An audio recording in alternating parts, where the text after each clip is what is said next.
Ka Sorka Meghalaya kalapenmi ya kejumbata syabaro ki homestay ki resort bat ki try jaka ban Pynrung Kyrteng ya baro ki Nongjngohkai Pyrthei. Menteri Ketnat Nongjngohkai Pyrthei uba Pol Lingdo ulapen pau baki jaka sa ki day ban pendon kam ya ka tourism app ka baladep ban pendon kam lupa dan rupo nak shispa nakum kini ki jaka ban Pynrung Kyrteng ya ki Nongjngohkai ringkat ki jingtip balai sambet bat ki pulit jongkatan.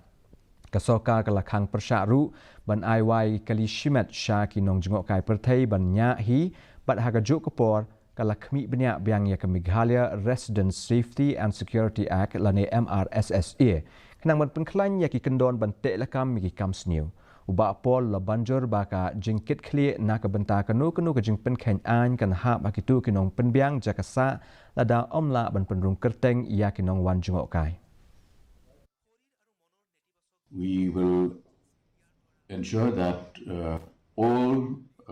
lodges, all accommodation units will now compulsorily register their guests through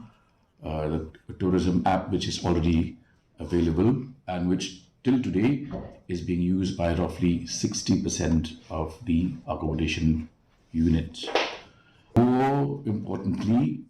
the decision for us in the cabinet to revisit the MRSSA